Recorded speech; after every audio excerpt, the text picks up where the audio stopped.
Assalamualaikum warahmatullahi wabarakatuh. Senang sekali kita bisa dapat melanjutkan perkuliahan kita pada hari ini. Dan satu topik yang menarik yang akan kita bahas pada kesempatan kali ini yaitu Pancasila sebagai sistem etika dan moral bangsa. Nah, ini tentu topik yang sangat menarik untuk kita bahas. Nah, sebagaimana kita ketahui bahwa Pancasila sebagai sebuah sistem etika dan moral bangsa yaitu penjabaran nilai-nilai Pancasila sebagai pedoman dalam berpikir, bersikap, bertingkah laku yang merupakan cerminan dari nilai-nilai keagamaan dan kebudayaan yang sudah mengakar dalam kehidupan bermasyarakat. Adapun alasan pengembangan etika dan moral bangsa dianggap penting saat ini adalah tentu dikarenakan situasi dan kondisi yang terjadi pada saat ini.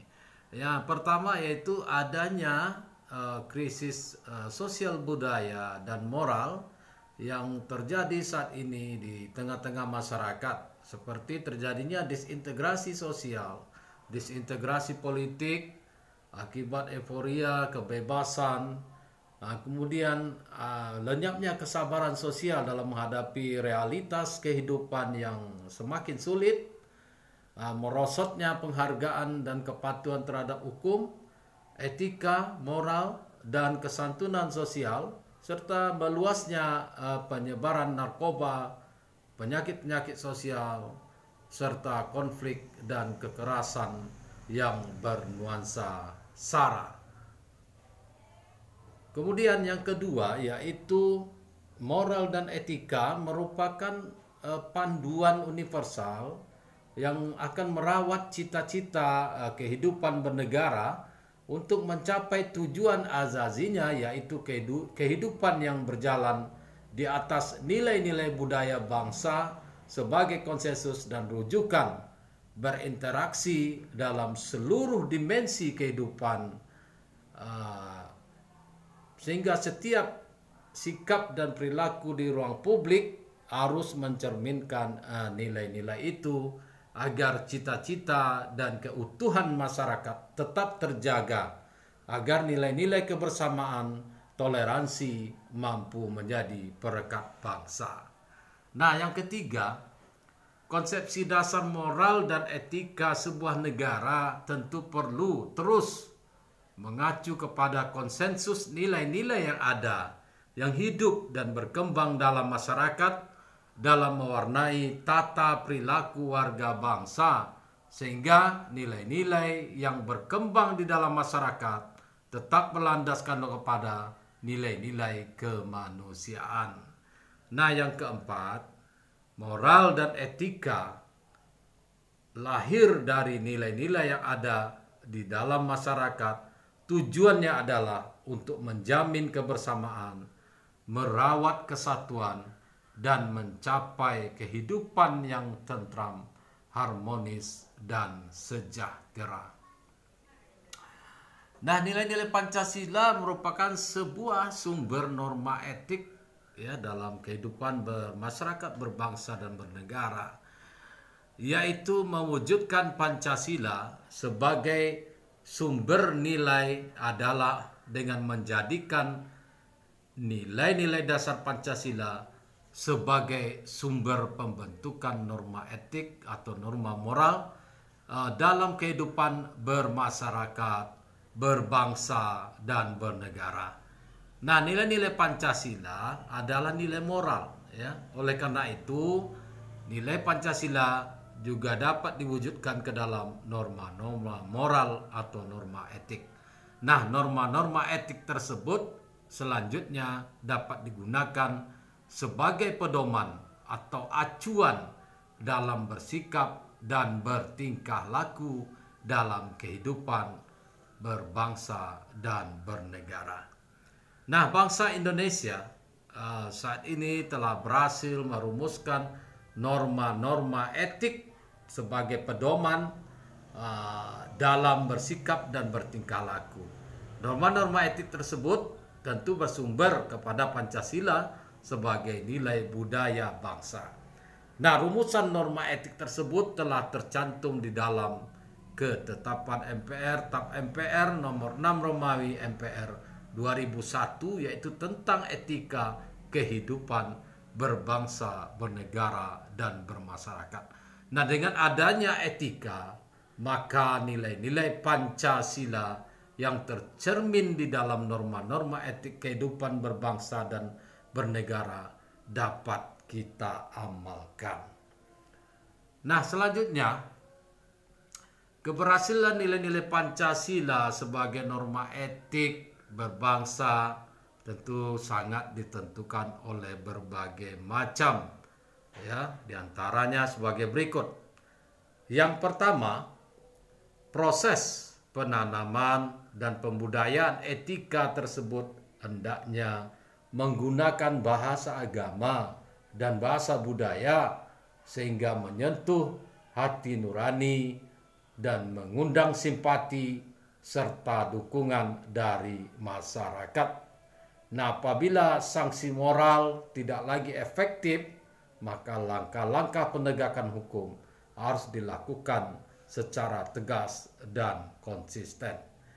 Yang kedua, proses penanaman dan pembudayaan etika dilakukan melalui pendekatan yang komunikatif, yang dialogis dan persuasif, tidak menggunakan cara-cara atau melalui pendekatan cara indoktrinasi. Yang ketiga, pelaksanaan gerakan nasional etika bermasyarakat, berbangsa dan negara secara sinergis dan berkesinambungan yang harus melibatkan seluruh potensi bangsa, pemerintah, dan masyarakat. Yang keempat, yaitu perlu dikembangkan etika-etika profesi yang perlu ditaati oleh segenap anggotanya, yaitu melalui kode etik profesi masing-masing. Yang kelima, yaitu meningkatkan pembudayaan etika kehidupan bermasyarakat, berbangsa, dan bernegara sebagai bagian dari sikap keberagaman bangsa kita. Nah, itu dia ya, bahwa Pancasila sebagai sistem etika dan moral bangsa secara pengertian, alasan pengembangan etika dan moral bangsa saat ini begitu penting, dan juga nilai-nilai Pancasila merupakan sumber norma etik. Kemudian kita lihat lagi bagaimana agar nilai-nilai Pancasila sebagai norma etik berbangsa dan bernegara ini bisa berhasil dengan 5 cara tersebut. Nah, kemudian bagaimana bentuk-bentuk daripada norma etik ya bermasyarakat, berbangsa dan bernegara itu? Ada beberapa yang kita kemukakan di sini. Yang pertama yaitu etika sosial budaya. Yang kedua, etika pemerintahan dan politik. Yang ketiga, etika ekonomi. Dan yang keempat, etika hukum. Nah, etika sosial budaya, ya, bentuk-bentuk norma etik yang dikembangkan, etika sosial budaya, di mana etika ini bertolak dari rasa kemanusiaan yang mendalam dengan menampilkan kembali sikap jujur, saling peduli, saling menghargai, saling mencintai, dan tolong-menolong di antara sesama manusia dan anak bangsa. Menghidupkan kembali budaya malu, yaitu malu berbuat kesalahan yang bertentangan dengan moral, agama, dan nilai-nilai luhur budaya bangsa. Kemudian menghidupkan budaya keteladanan, mulai dari pimpinan sampai ke seluruh lapisan masyarakat yang terbawah. Itulah etika sosial budaya sebagai norma etik bangsa yang akan dikembangkan, yang harus diaplikasikan di dalam kehidupan kita bermasyarakat, berbangsa dan negara. Yang kedua yaitu etika pemerintahan dan politik. Etika pemerintahan dan politik, etika ini dimaksudkan untuk mewujudkan pemerintahan yang bersih, efisien, dan efektif, di mana untuk menumbuhkan suasana politik yang demokratis, yang bercirikan keterbukaan, rasa tanggung jawab, dan aspirasi rakyat, menghargai perbedaan, jujur dalam persaingan, kemudian ketersediaan untuk menerima pendapat orang lain, menjunjung tinggi hak asasi manusia. Etika pemerintahan mengamanatkan agar para pejabat memiliki rasa kepedulian yang tinggi dan memberikan pelayanan kepada publik, siap mundur jika tidak mampu memenuhi amanah masyarakat, bangsa, dan negara. Itu etika pemerintahan dan politik. Selanjutnya etika ekonomi. Etika ekonomi yaitu prinsip dan perilaku ekonomi yang melahirkan kondisi dan realitas ekonomi yang bercirikan persaingan yang jujur, berkeadilan, mendorong berkembangnya etos kerja ekonomi, daya tahan ekonomi, dan kemampuan bersaing, serta terciptanya suasana yang kondusif untuk pemberdayaan ekonomi rakyat melalui usaha-usaha bersama yang berkesinambungan untuk menghindari kolusi dan nepotisme atau KKN. Selanjutnya, setelah etika ekonomi, bagaimana dengan etika hukum? Nah, etika hukum yaitu menumbuhkan kesadaran bahwa tertib sosial, ketenangan dan keteraturan hidup bersama hanya dapat diwujudkan dengan ketaatan, keteraturan, kepatuhan, dan keteraturan hidup bersama. Jadi menumbuhkan kesadaran bahwa tertib sosial, ketenangan dan keteraturan hidup bersama hanya dapat diwujudkan dengan ketaatan dan keteraturan hidup bersama, dan dapat diwujudkan dengan ketaatan kepada hukum dan seluruh peraturan-peraturan yang ada untuk pemenuhan kebutuhan rasa keadilan hidup yang berkembang di dalam masyarakat.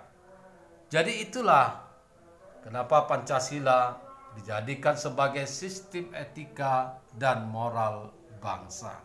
Jadi penjabaran nilai-nilai Pancasila itu harus dijadikan sebagai pedoman dalam bersikap, berpikir, bertingkah laku yang merupakan cerminan dari nilai-nilai keagamaan dan kebudayaan yang sudah mengakar dalam kehidupan bermasyarakat.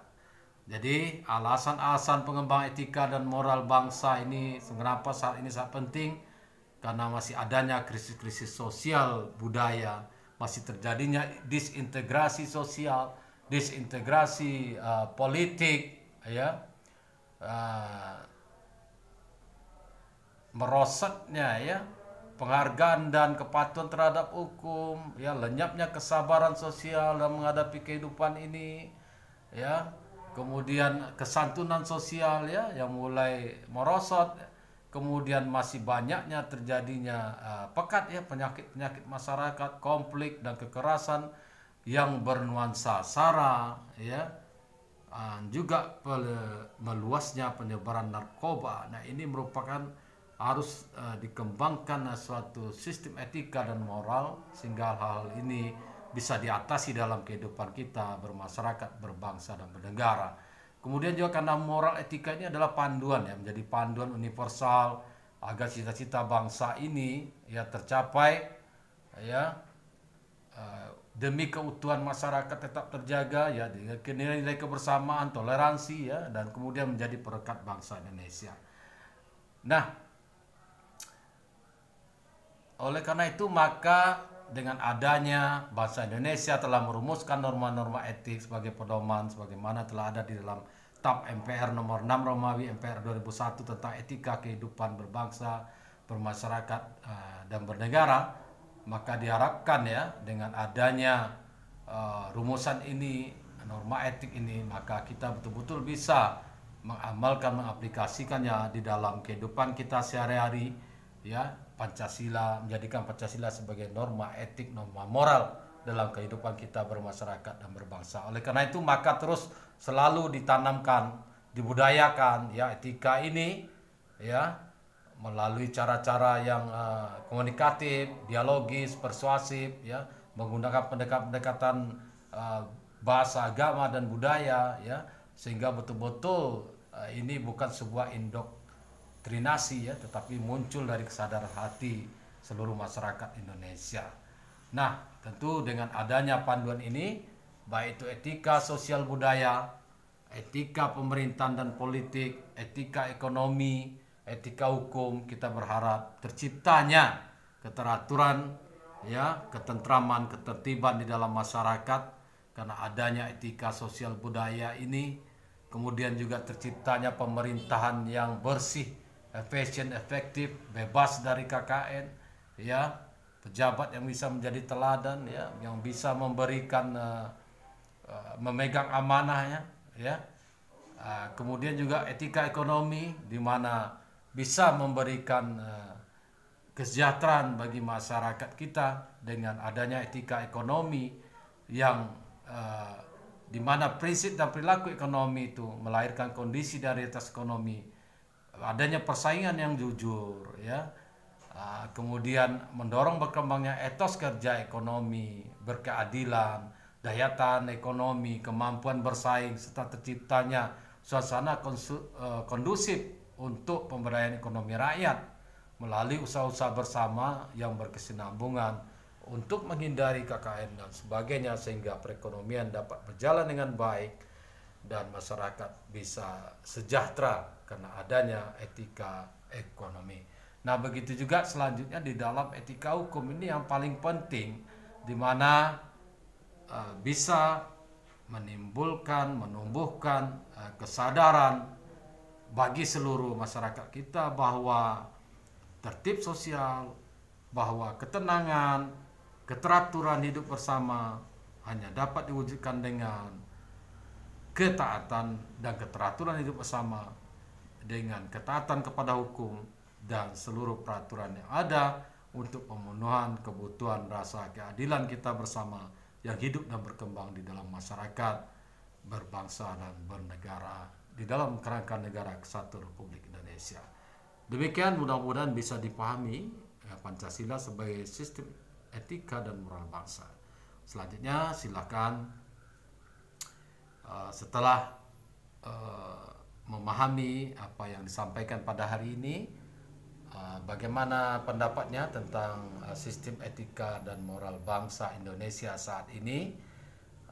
Bila kita lihat dari bentuk-bentuk norma etik bangsa tadi, ada etika sosial budaya, etika pemerintahan dan politik, etika ekonomi, etika hukum, kira-kira mana yang paling menonjol saat ini masih terjadi persoalan, ya, tentang etika bangsa ini, ya, di antara 4 etika yang disampaikan tadi, kira-kira bangsa Indonesia masih mana yang masih terjadi persoalan, ya, belum dilaksanakannya dengan sepenuhnya etika, salah satu dari etika tersebut. Silakan disampaikan analisisnya masing-masing, berikan pendapatnya sesuai dengan kenyataan yang ada di Indonesia. Demikian, terima kasih atas perhatiannya. Mudah-mudahan apa yang disampaikan ini bisa dipahami, bisa dimengerti, dan bermanfaat untuk kita semua. Sampai jumpa pada kesempatan berikutnya. Wassalamualaikum warahmatullahi wabarakatuh.